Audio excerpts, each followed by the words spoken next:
My name is Vanessa Oyugi. I'm from the Center for African Studies at Howard University. And it is an honor, and I'm excited as well to be able to introduce the next presenter, Dr. Olufemi Taiwo. Some of you have seen his face a few times earlier. He has engaged some of our previous speakers in some important questions, and now we have the opportunity to listen to you. Dr. Taiwo is an associate professor of philosophy at Georgetown University, received his PhD in philosophy at the University of California, Los Angeles. He has published in academic journals ranging from Public Affairs Quarterly, One Earth, Philosophical Papers, and the American Philosophical Association newsletter, Philosophy in the Black Experience. Taiwo's theoretical work draws liberally from the Black radical tradition, from anti-colonial thought, German transcendental philosophy, contemporary philosophy of language, contemporary social science, and histories of activism and activist thinkers. His public philosophy, including articles exploring intersections of climate justice and colonialism, has been featured in The New Yorker, The Nation, Boston Review, Dissent, The Appeal, Slate, Al Jazeera, The New Republic, Aeon, and Foreign Policy. And he is the author of the 2 books, Elite Capture and Reconsidering Reparations. Dr. Taiwo, we are very happy that you have the chance to be here today. We know you have a very, very busy schedule, and we're quite excited that you're here to engage with us and have been for some part of the day. So you have the floor, Dr. Taiwo. Thanks so much. Thanks to everybody for being here, and to Howard and BU for putting this on. I learned a lot from the other presentations. What I want to talk about today for the next hour or so is Africa's role in the global climate crisis, and in particular, the role of nations in a response to the global climate crisis.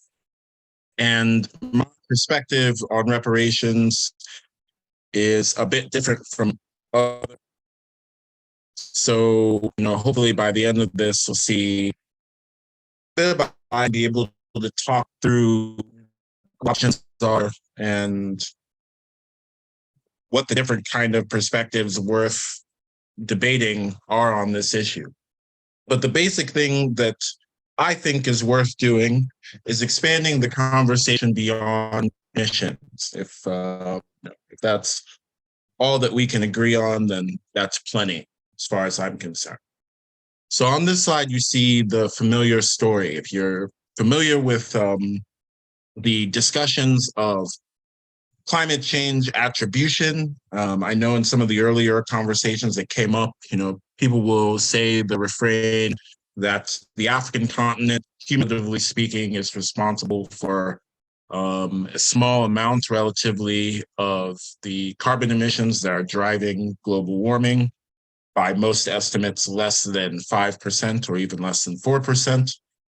And that's supposed to ground the story of why other parts are responsible or more responsible for the climate crisis than Africa and Africans.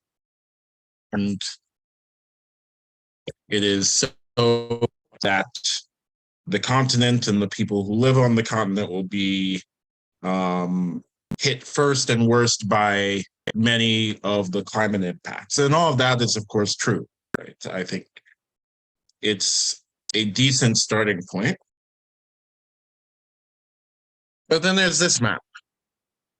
There is the story, geopolitically speaking, of the last 4 or 5 centuries that led to the political reality that we have today, much more broadly than the climate crisis, much more broadly than global warming.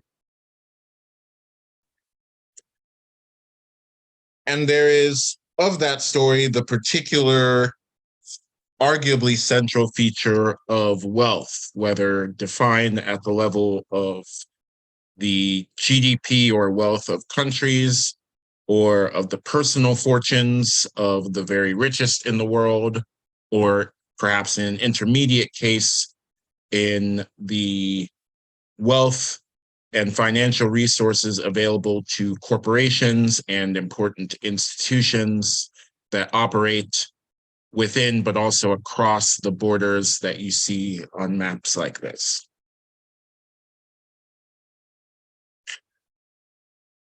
My perspective, broadly speaking, as I intimated earlier, is that there is something of an overfocus on the role of carbon and carbon emissions in describing the climate crisis and describing responsibility for the climate crisis, but also importantly in attributing responsibility in terms of financial and other forms of responsibility taken. So I want to propose, along with many, I'm far from the first to propose anything like this, but I was just going to give you a particular argument that I think works for broadening this out. And I want to tell you a story on which the environmental crisis is a political crisis, whatever else it is. So of course, the sea levels are rising. Of course, there are wildfires, and those are not incidental to the story. But the story that I want to tell centers on the global political system that we have, and in particular, the distributive elements of those systems. So the political economy elements, as Dr. Boyce was talking about this morning. I think the crises in our global distributive system are the climate crisis for all intents and purposes. And we should adopt a view of that crisis to match.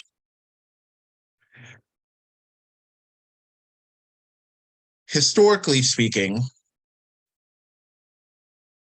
I think that the global rise of colonialism and the economic linkages that were built alongside that rise of colonialism are the historical explanation for the climate crisis.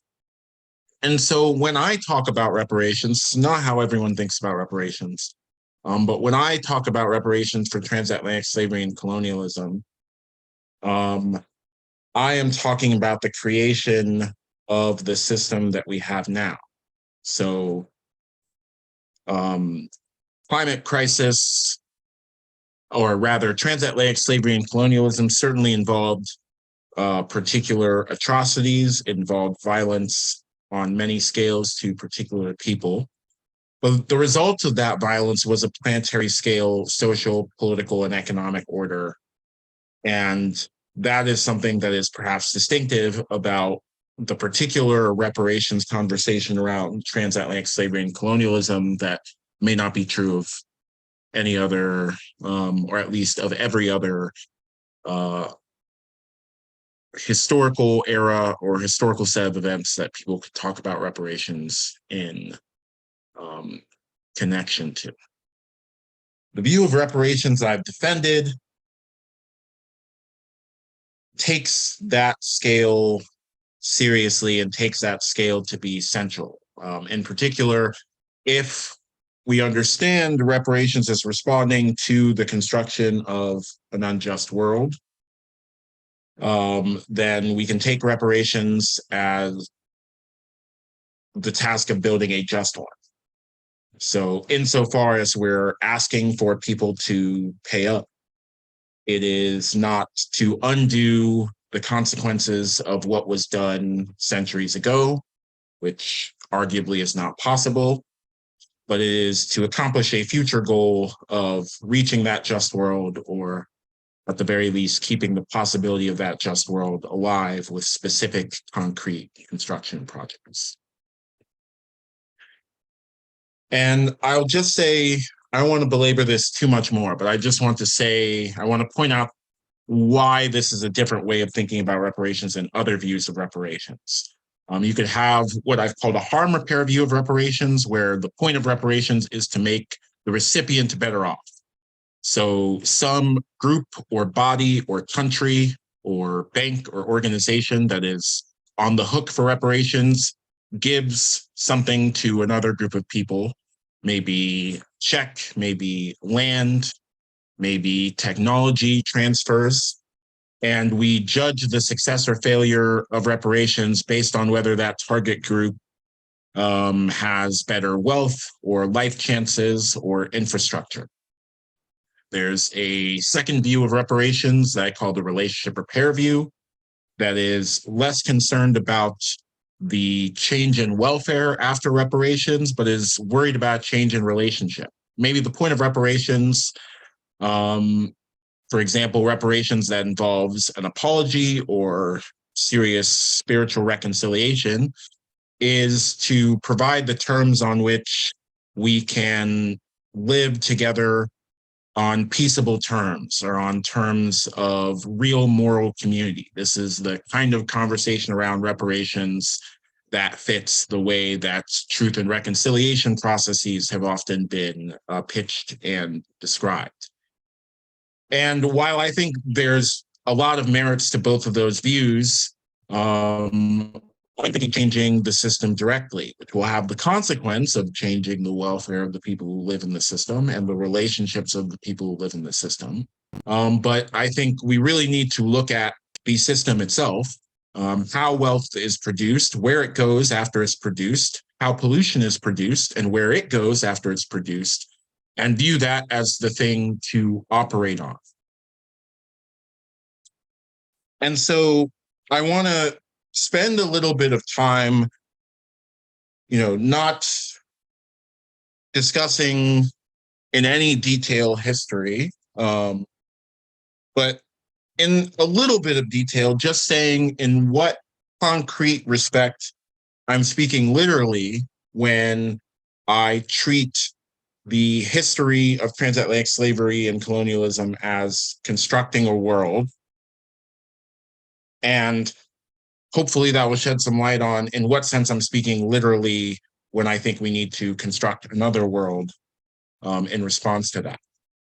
So on this slide pictured, you see what historians call the triangular trade, which is a network of trade that was set up across the Atlantic Ocean that started in the 15th century. And of course, as we all know, the transatlantic slave trade was part of this larger network of trade. But this network of trade linked parts of the world, human population centers, and economic decision-making on a scale that was extremely large, especially by the standards of the time, and that eventually ended up on a planetary scale.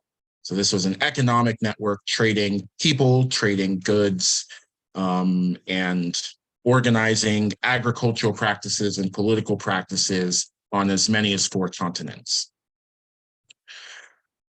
What this also was an exchange of things, flora and fauna that had been on one part of the world was moved to another part of the world.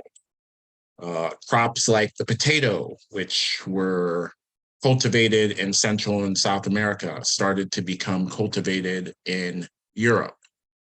Livestock that had been in European pastures were now in North American ones. Diseases that had been primarily in one part of the world, historically important to Europe, moving across the Atlantic trade. This is just the ecological consequences of what it meant to move things, people, goods across this vast amount of space. Started over the Atlantic Ocean and became planetary scale.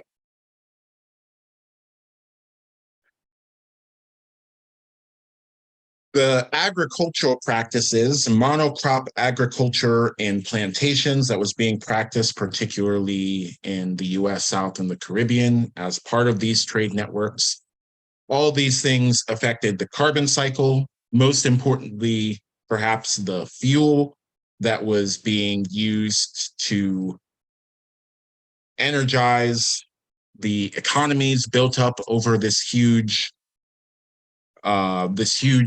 network of trade. They changed the carbon cycle. And the rest of the story is the familiar one, right? If you ask any, mainstream scientist who gives you this sort of emission-centric story, they will tell you, they will even use the phrase the Industrial Revolution. And they will point out that we started using forms of energy, coal and oil were very important in the early stages. And of course, fossil fuels deepened and broadened as the years went on. But this economic transformation to how the world used energy is the key to explaining why climate change is anthropogenic, right? Why climate change is caused by human society. What this story leaves out is why there was an industrial revolution. I think the balance of evidence suggests that the size, scale, and diversity of economic trade networks, in particular the market sizes caused by trading on a literal planetary scale, helped catalyze this industrial revolution. So it is in this sense that I'm saying, again, literally, before the 15th century and the 16th century, there wasn't a planetary scale economic system. There wasn't a planetary scale economic system. There were large regional ones. But this is a thing that was built, that was literally built. And what it was built by was transatlantic slavery and colonialism. So I'm not saying that colonialism was simply important. I'm not saying that colonialism was simply unjust, though both of those things are true.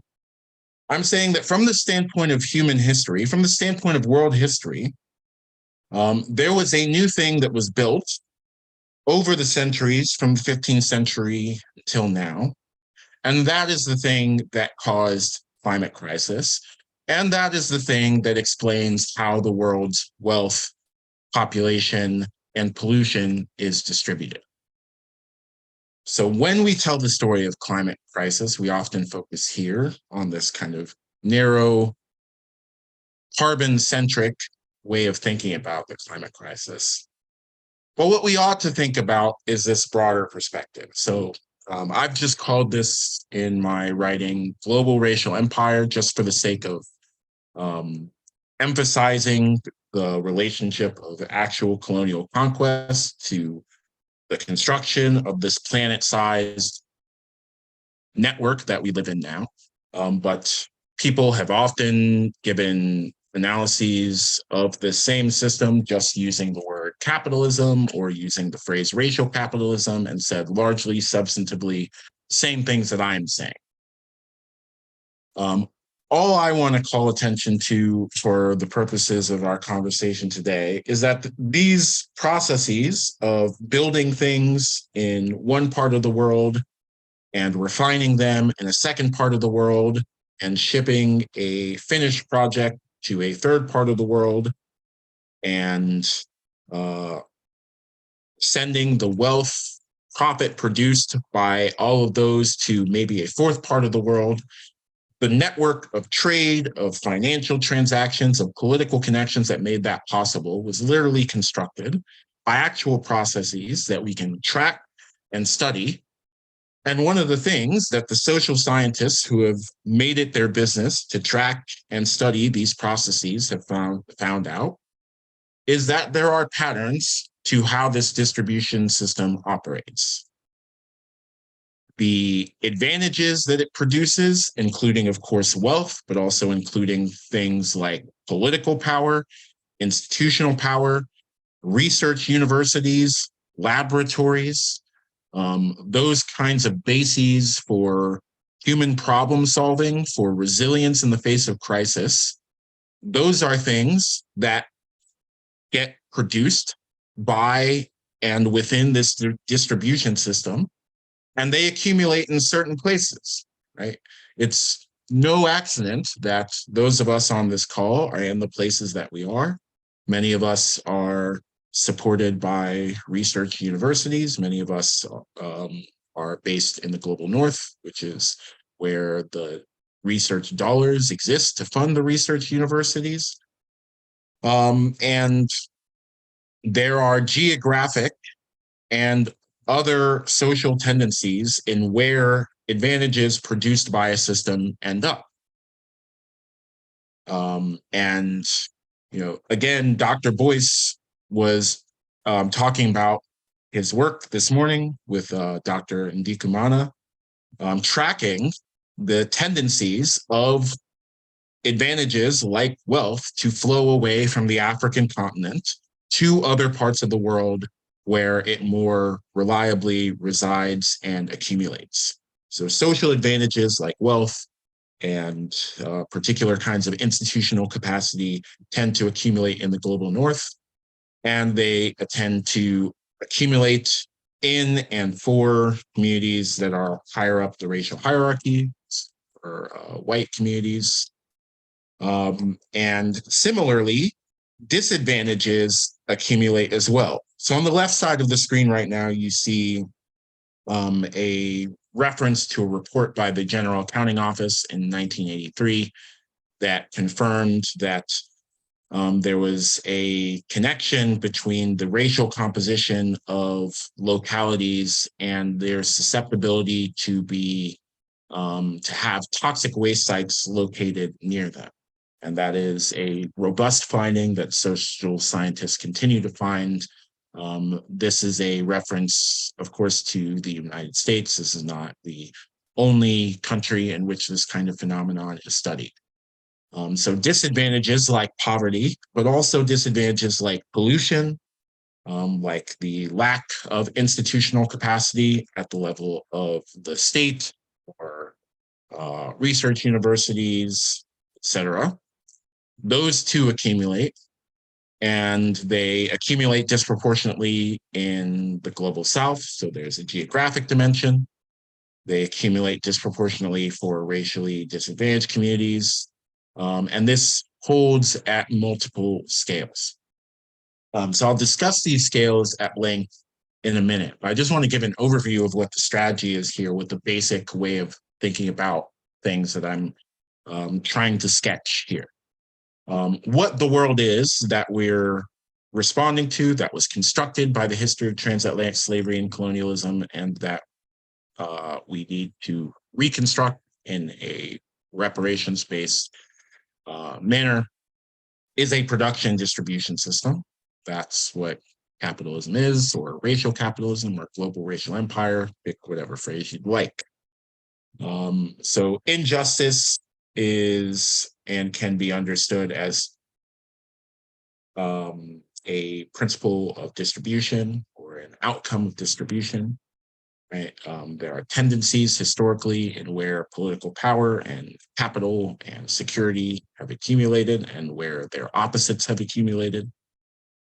And if we are to change these things, we would be building a new system. So I don't think, and I'll have more to say about this later, so I don't think that the view of reparations as a one-off apology or a one-off cash or land transfer are the way I think is, are the fullest use of the potential of this way of thinking, in my view.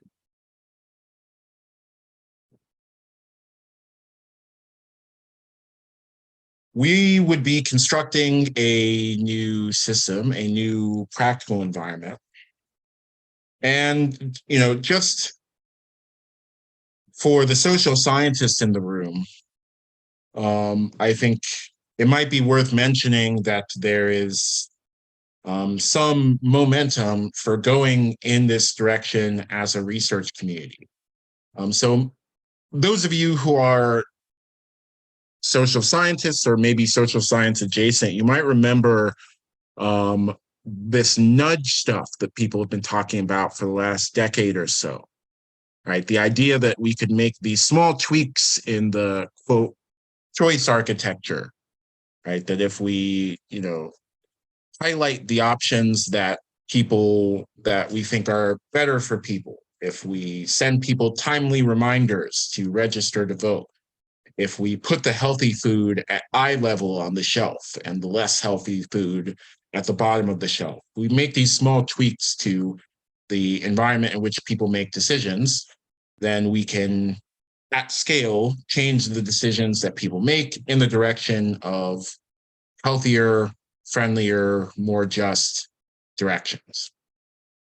And by my view, I don't think there was ever much to that kind of way of thinking, but former proponents of that way of thinking, including the authors quoted here on the right side of the slide, Nick Chater and George Lowenstein, are coming around to that view as well. As they put it, the view of choice architecture as being controlled by individual human decisions, individual human fallibility, is the wrong one. Rather, the institutional networks, the legal networks, the regulatory networks that guide, herd, and organize human behavior are the things that you have to change if you want to change how systems work. Right? So this is grist for the mill of thinking that, while it is certainly true that people are bigoted and people are racially discriminatory and people are discriminatory in all kinds of other ways, that trying to change people's hearts and minds, or trying to change the political etiquette with which people express their opinions, maybe is leaving some cash on the table, so to speak, in terms of systemic changes. But it is these rules of engagement that are codified in institutions, laws, and regulations that explain human social outcomes in the main. When you look at environmental politics, I think that is also what you see. So at a subnational level, some evidence for this comes from what environmental researchers have called green crime havens. And they have found that green crime havens are largely set by geographic and political factors. Right? What green crimes there are going to be depends on what is around, geographically speaking, right?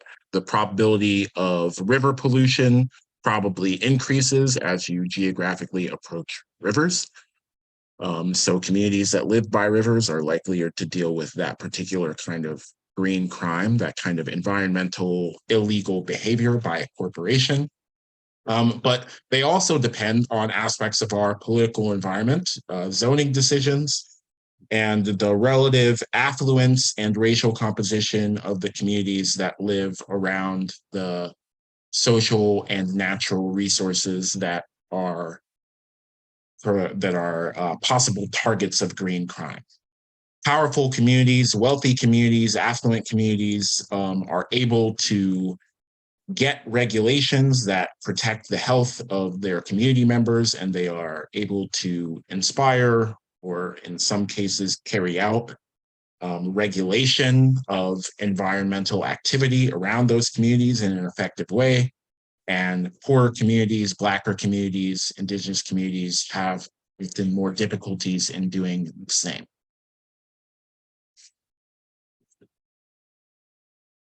At the nation state level, we see marked differences in the distribution of pollution. I'll have a little bit more to say about what this index means, but facially, you can just see that former colonizing nations are less vulnerable, so they are lower in the graph on the right, and face less mortality due to pollution, lower in the graph on the left, than the countries that are colonized. And the one other thing I will say about these distributions is how stark they are. So the box represents the interquartile range, so the 25th percentile to the 75th percentile. Right? So the most representative countries of each group, and they don't even overlap. So the formerly colonized nations are living in, a totally different reality, systematically different levels of pollution, and systematically different levels of vulnerability to climate change than their counterparts. I don't want to say too much about this slide. I just want to make a similar kind of point if we're looking at income, which will of course cut across these countries, right? Even in poor countries, there are some individuals or families or communities that are quite affluent, and even in rich countries, there are people who are quite poor. So if you look at the global income distribution, you also see markedly, systematic differences where half of the world's income is taken by the top 10% of income earners in the world. So the people making 50,000 US dollars or above. This is from the World Inequality Lab.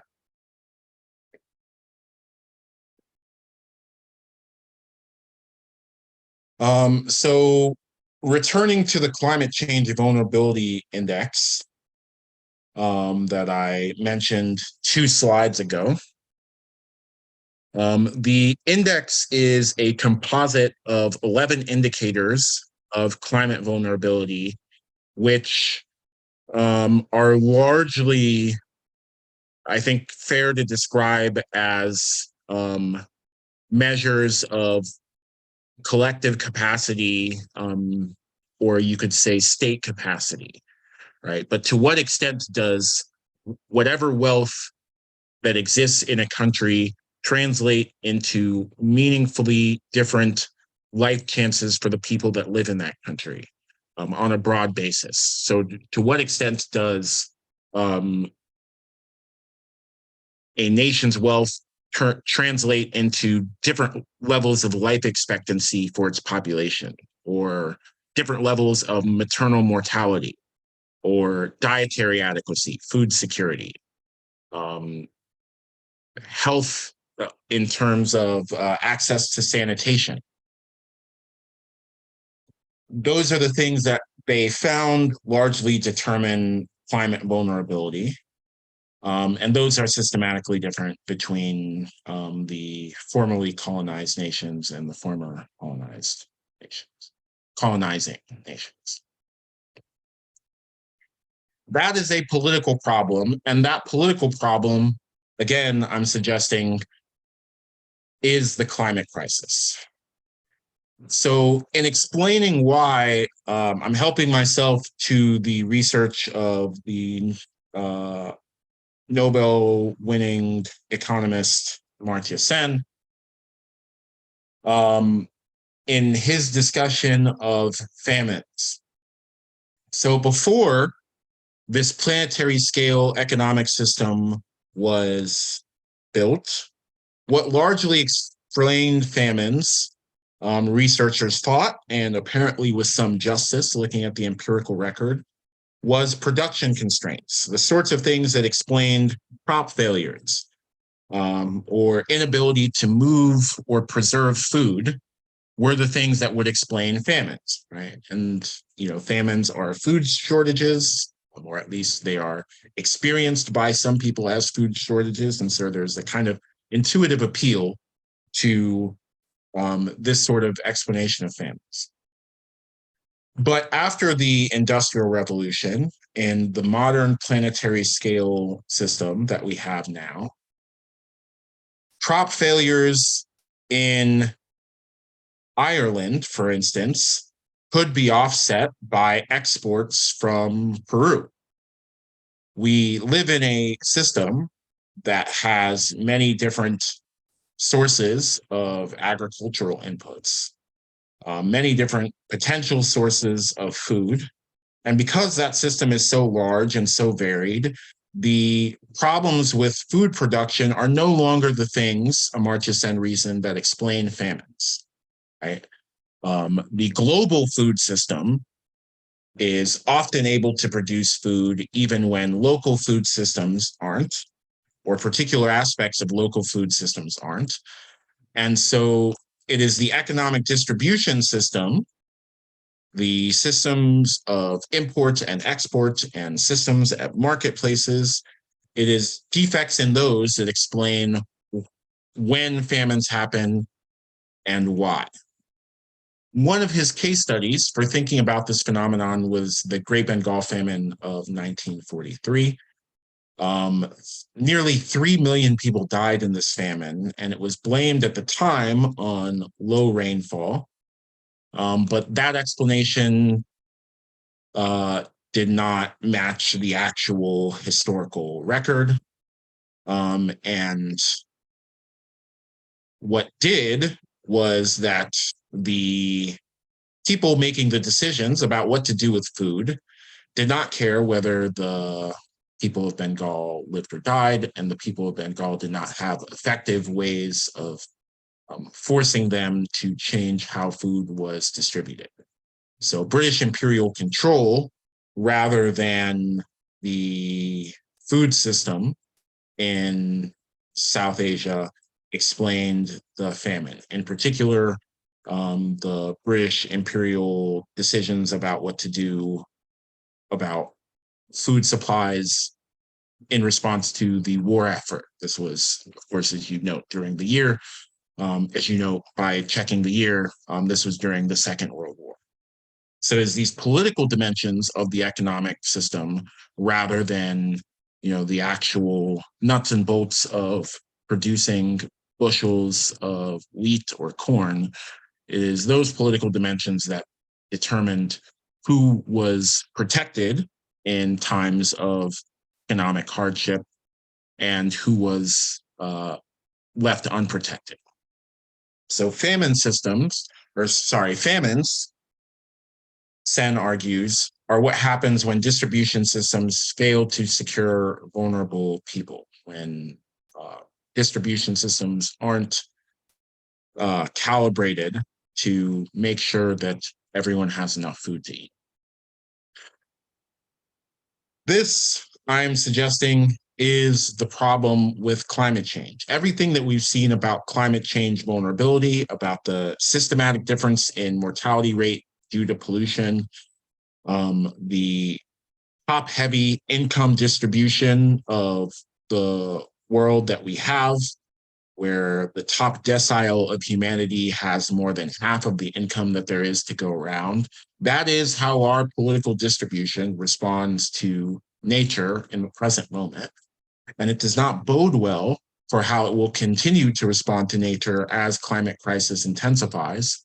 And I just want to echo a point that Vanessa raised earlier, how it responds to nature now in consolidating so much infrastructure and economic support and income in particular deciles and in particular geographic regions of the world. That already is how it's responding to climate crisis, given that climate crisis is a present tense conversation, whether we're thinking about the droughts in the Horn of Africa or the floods in Pakistan or the wildfires in Canada. It is not a series of unhappy accidents that I've just been describing to you over the past 10 slides or so. What I'm describing to you is a causal relationship between how wealth is generated and where that wealth goes, how the ability to build climate resilient infrastructure is produced in the parts of the world where it's produced, and where that capacity goes, where that capacity becomes usable, where that capacity becomes actual climate resilient infrastructure. Those are all parts of a very complex but trackable, traceable, and studyable system that has been built up over the past few hundred years. And we need to not simply fight against discrimination or fight for this or that piecemeal policy, but we really do need to refashion how this system functions in basic and fundamental ways if we want it to lead to different results. And I think the quest for climate justice demands no less of an effort than that. The stark differentials of climate vulnerability that we see have everything to do with the distribution of wealth under capitalism, but is not reducible to them. If we recall, the determinants of climate vulnerability certainly have to do with wealth, percentage of populations with access to sanitation, dietary adequacy, all features of social life that we would expect to correlate with wealth.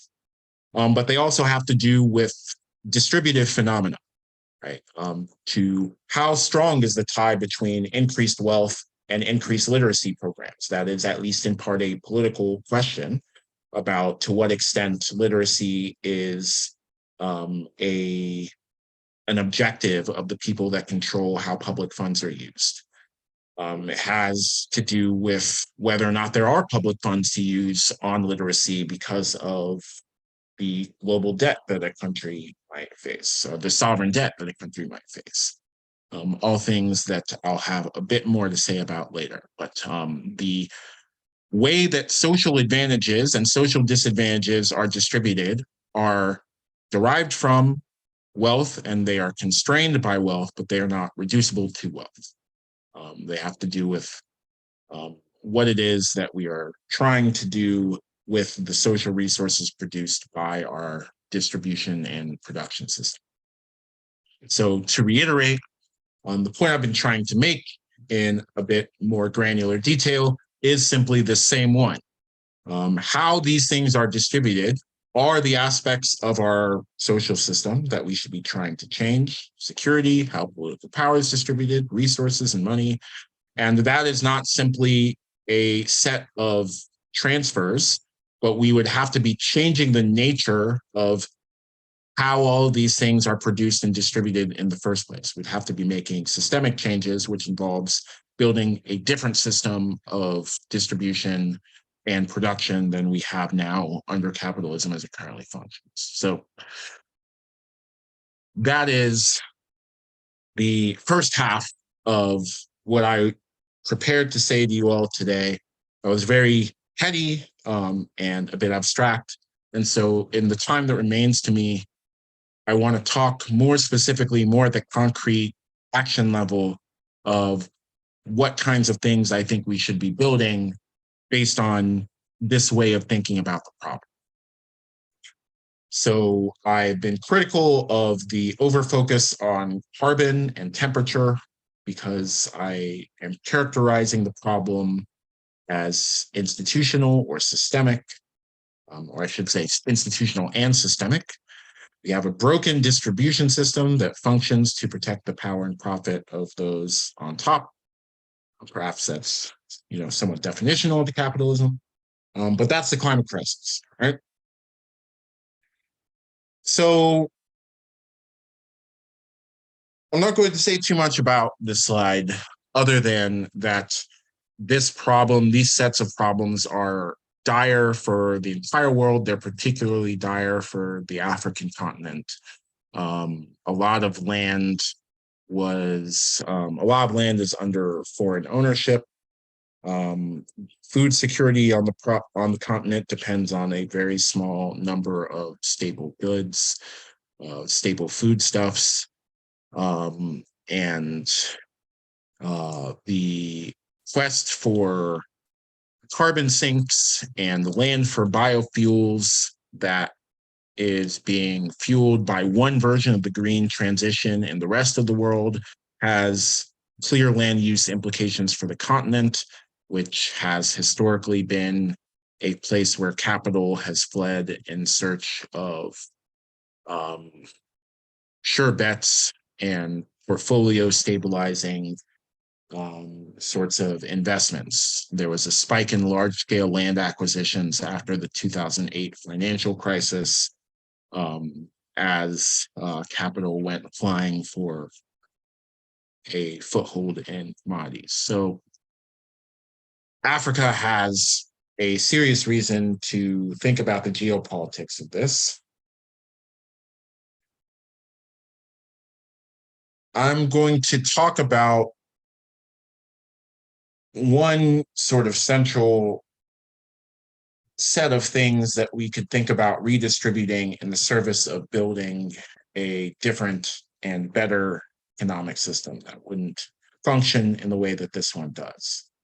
And there's, very much, there are long conversations to be had about each of these, and more than we perhaps have time for. But I do want to just mention that there is a lot of ways to redistribute wealth, and I think we should be talking about all of them. Unconditional cash transfers, whether to states or to households, particularly in the household case or the individual case in the form of a universal basic income, could vastly change how people experience economic life. In particular, it could provide a way out of the kind of financial precarity that characterizes way too many people's lives. Having a secure economic floor would raise working conditions. It would stabilize people's ability to live across different levels of economic boom and bust. There'd be a lot of worthwhile political gains, even if the conversation around universal basic income were to progress past the endless series of pilot programs that we've seen over the past few years. I think the people who oppose this should have to make the case for why the immense productive capacity of the world in 2023 should not guarantee everyone a basic floor of income. There are a lot of ways to fund cash transfers from state to state. If we were thinking about giving money to countries, particularly global South countries that are especially climate vulnerable, small island developing states come to mind, and countries that will be hit hardest by sea level rise, which includes the small island developing states, but other states beside. One way that has been proposed is, of course, the Green Climate Fund, which has been underfunded, and what funding has been provided has often been in the forms of loans and other debt-creating financial vehicles. So there's a lot of work to be done there. One proposal that Prime Minister Mia Mottley and others have come out in favor of is of a reallocation of special drawing rights, which are a kind of cash produced by the International Monetary Fund that could be given to states or possibly even development banks. But these are all ways that finance could be, or the possibility of resources could be channeled in the direction of the countries that need it the most in response to climate crisis. In general, a serious move to track capital flows, in particular, illicit capital flows off of the continent, as Dr. Boyce was talking about this morning, would be extremely important. There are some countries like Angola, for instance, for whom capital flight out of the country is of a greater magnitude than the country's debt. So that would be to suggest that a lot of these fiscal problems that debt-burdened global South countries are in could be more easily managed if we were doing a better job tracking and corralling some of these capital flight problems. And we could also act on the debt directly. Debt Justice Now and the Caribbean Reparations Commission and Pacto Ecosocial del Sur and many, many others besides have called for versions of debt cancellation for global South countries. These calls have been redoubled as climate crisis has intensified, and we should keep up attention there. We should call for polluters to pay. We should make it so. A recent article in One Earth that came out calculated reparations from fossil fuel companies, including some state-owned ones, and proposed a series of exemptions for companies owned by states that are less rich than the others. But even with those exemptions, they found very large numbers of reparations that they calculated that some of these countries could be on the hook for, and some of these companies, rather, could be on the hook for, including Saudi Aramco, ExxonMobil, and Shell.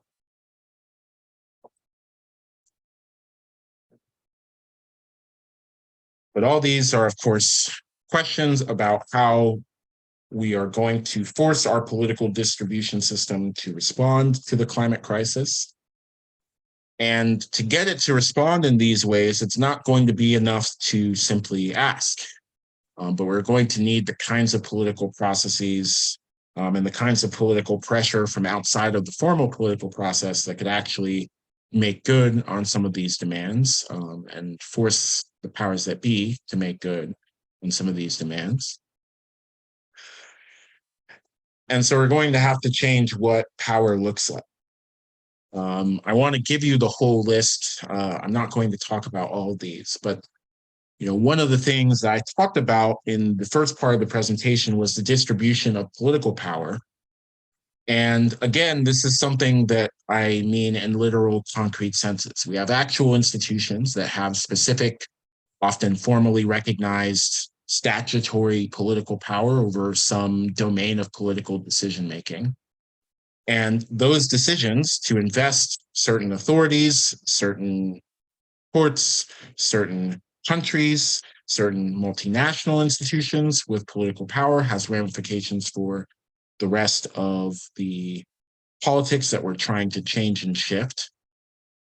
And those are kinds of power that we're going to have to redistribute in the direction of Africa and Africans, in the direction of the people who have been most exploited by these systems, if we want them to make decisions other than the decisions they have been making for the past few decades.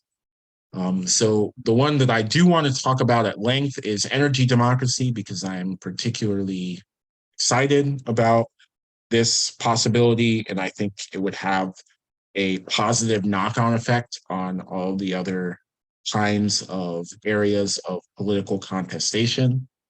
And I think if this were won on the African continent or anywhere else, then we might have a better shot of winning the other changes that we need. What energy democracy is often something that's been posed, particularly in global north countries and in subnational locales where there is private companies that own energy utilities. So here is an example discussion in the context of the United States. When they talk about community ownership of power, they're contrasting it to investor-owned utilities, and in particular, the role of profit and the externalization of environmental costs onto marginalized communities, often Black and brown.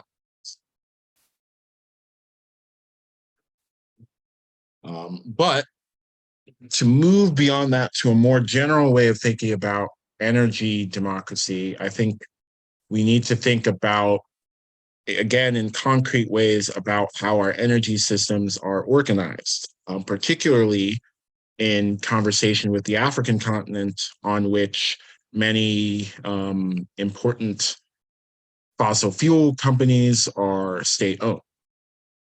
So what is the energy pathway from the current system to one where marginalized people on the continent and off have meaningful self-determination over how their energy is provided and over the conditions for their own lives? I think that somewhere on the left side of the graph, but in particular the bottom left, is the way to go for developing a hopefully heavily renewable, if not entirely renewable, path forward for, excuse me, for Africa and Africans. So I'm borrowing a lot from a discussion on South African community energy processes, a kind of socio-technical experiment that was run by Eskom, the national utility in South Africa. And in discussing this experiment, the authors talk about the importance of actually devolving decision-making to the public in some way, shape, or form. So for those of you, I'm sure many of you are familiar with some aspects of South African politics, but there's been a long and robust conversation about the possibility of state capture, right? The idea that the institutions of the state, which should serve the entire South African population, have been captured and run for the private small interests of a few well-positioned actors in and around the state bureaucracy.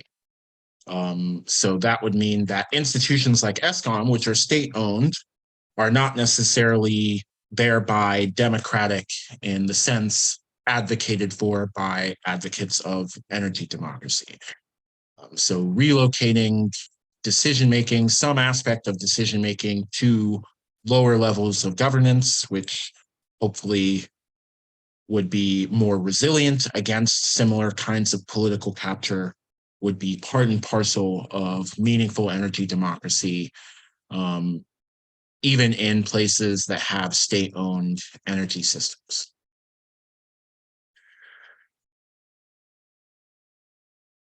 Part of the goal, I take it, has something to do with what's been achieved in Norway.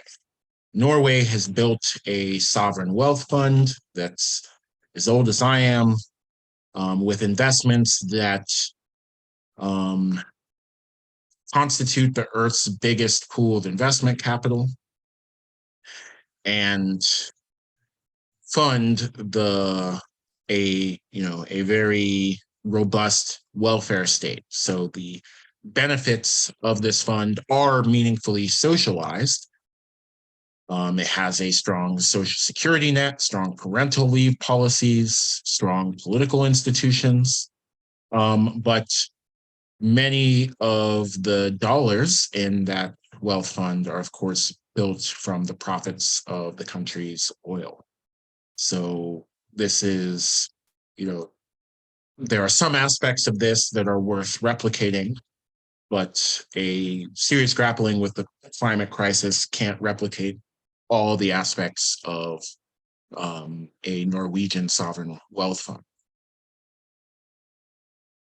Publicly owned energy, public ownership of energy also, can go very much in the other way. I mentioned the example of Angola earlier, and Panama Papers investigations revealed extensive siphoning networks with some help from some of the colleagues of these folks in Switzerland to drain the country of funds that could be used for social services there.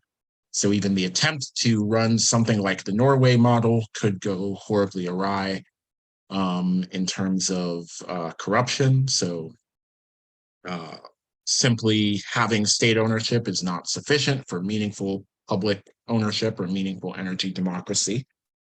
But nevertheless, I don't think this is something to give up on. And I think here I want to call attention to a recent development in subnational politics in the United States. In New York, the state of New York just passed a new public renewables policy.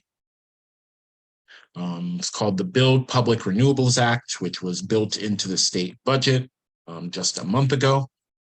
And it directs the New York Power Authority to build state-owned renewable energy service projects and put it on track to generate 70% of its electricity from renewables by the end of the decade. And the new law stipulates that workers and contractors hired for these projects have to be union, have to be protected by a collective bargaining agreement. And it gives preferences for workers who have lost employment in the oil and gas sector. So this is what, this is the kind of law people are talking about, the kind of path forward when people describe so-called just transition.